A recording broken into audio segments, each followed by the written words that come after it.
किस्सा बताना चाहता हूं मैं आपको। उस किस्से के रेफरेंस में मत जाइएगा, उस पर जरूर हंस सकते हैं आप, उस पर मत जाइएगा, क्योंकि वो मेरा मकसद नहीं है। माउंटबेटन साहब की पत्नी का नाम था Edwina Mountbatten. She fall in love with Nehru ji. ये ओपन बात है, ये मैं नहीं कह रहा, मैं बताऊंगा किसने कहा है, मैं नहीं कह रहा। और नेहरू जी बड़े दिल के आदमी थे, ऐसी तमाम बातों को प्रॉपर रिपोर्ट करते थे, कभी उन्होंने इसका गलत मतलब नहीं निकाला। 1960 में एडविना माउंटबेटन की डेथ मलेशिया के एक आइलैंड पर हो गई। You can not believe it. Edwina Mountbatten को भारत की पार्लियामेंट के अंदर श्रद्धांजलि दी गई। यह किताब है, इस किताब के राइटर हैं कुंवर नटवर सिंह, जो जवाहरलाल नेहरू और इंदिरा गांधी की किचन कैबिनेट के खास आदमी थे। इस किताब का नाम है one life is not enough. इसके पेज नंबर 42 के ऊपर यह घटना लिखी हुई जो मैंने आपको हिंदी में बताई है। अब नटवर सिंह तो आरएसएस के कभी आदमी नहीं थे, न विश्व हिंदू परिषद के थे, तो उन्होंने नेहरू जी की शान में ये गलत बात लिख दी। वो खुद लिख रहे कि ये इतना अनप्रेसिडेंटेड था कि सब लोग चौंक रहे थे। लेकिन मैं पूछ रहा हूं कि जो घटना 1960 में थी, उस 1960 की घटना के बहुत सारे लोग पार्लियामेंट में बैठे थे, वो क्यों चुप रहे? मालूम नहीं था? जो कोई और बात थी। इस तरह से बहुत सारी ऐसी घटना है, लेकिन मैं उसका रेफरेंस सिर्फ इसलिए देना चाहता हूं ताकि इस देश को यह पता चले कि जिन लोगों ने उनके साथ जीवन बिताया है, कुंवर नटवर सिंह आज भी जीवित हैं, ठीक ठाक हैं, मिल सकते हैं आप। ये पूछ सकते हैं कि ये किताब कहीं ऐसा तो नहीं है कि उनके नाम से किसी ने छपवा दी हो, ऐसा भी नहीं। 1968 में इस देश के युवा और आधुनिक प्रधानमंत्री राजीव गांधी की शादी हुई। मेरा उस पर कोई विवाद नहीं है, कोई विवाद, उनका पसंद। लेकिन 1969 में श्रीमती इंदिरा गांधी, उस वक्त ये परंपरा थी कि प्रधानमंत्री के परिवार में 200 साल पुराना भी कोई अगर आदमी जीवित है तो वो प्रधानमंत्री के साथ जाता था। तो राजीव गांधी और सोनिया गांधी 69 में श्रीमती इंदिरा गांधी काबुल गई, और काबुल में आप सब जानते हैं कि बादशाह खान बड़े लीडर थे, उन सबसे मिली। और शाम को उन्होंने नटवर सिंह से कहा कि राइट पे चलते हैं। तो जो प्रोटोकॉल होता है प्रधानमंत्री का, पूरा उनके साथ था। तो काबुल से कुछ 10-12 मील गाड़ी में वो गई। अब आप इस पूरी घटना को ये भी कह सकते हैं कि ये स्पॉन्टेनियस हो सकती है, लेकिन मैं इसको स्पॉन्टेनियस नहीं मानता।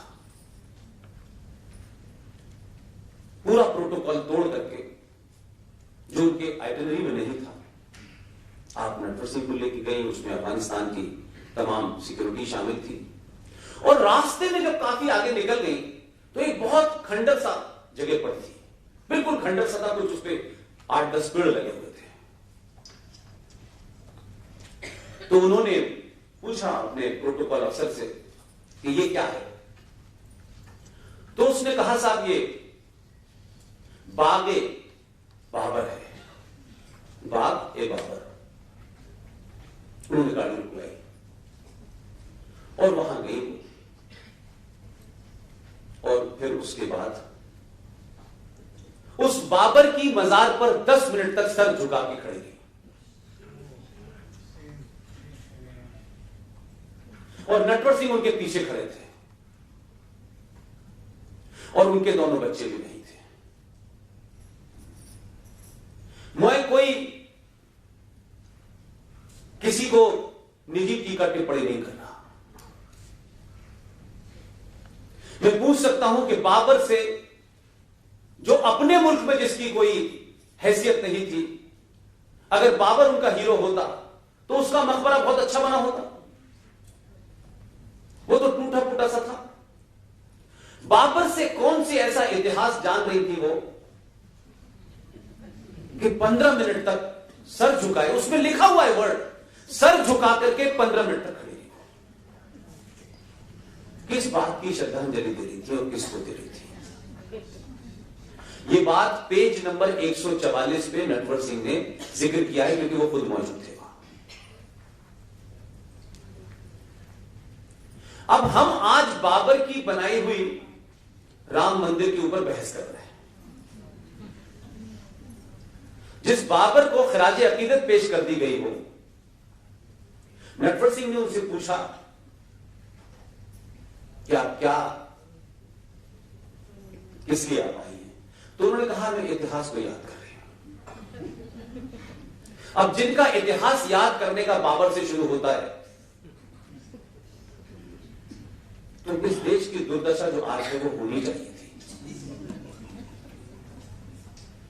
भारत आजाद हुआ, मैं बार बार कहता हूं इस शब्द को कि यह आजादी में मानता नहीं हूं, क्योंकि इसका भारत के किसी डॉक्यूमेंट में जिक्र ही नहीं कि भारत आजाद हुआ। लेकिन हमने दिल्ली से में जितने भी अंग्रेजों के मूर्तियां लगी हुई थी जगह जगह पे, उन तमाम मूर्तियों को इकट्ठा करके ओल्ड दिल्ली में एक जगह है जहां सब रखे हुए हैं। ये जॉर्ज फिफ्थ हैं, ये फोर्थ हैं, ये थर्ड है, सबकी मूर्तियां रखी हुई हैं। तो फिर दिल्ली के अंदर अंग्रेज ज्यादा बड़े विलियन थे, ये अंग्रेजों से पहले जो मुगल यहां आए थे। आपने 57 सड़कें दिल्ली में ऐसी हैं जो औरंगजेब से शुरू होती हैं, शाहजहां तक जाती हैं, फिर सैफुद्दीन तक जाती हैं, फिर सफदर की तरफ चली जाती हैं, फिर अकबर रोड आता है, फिर शाहजहां आता है। आप पूरे दिल्ली में लगेगा कि आप दिल्ली में नहीं हैं, बल्कि मुगल गार्डन में हैं। ये इतिहास की चीजें करेक्ट होनी चाहिए थी कि नहीं होनी चाहिए? होनी चाहिए। तो किसने नहीं की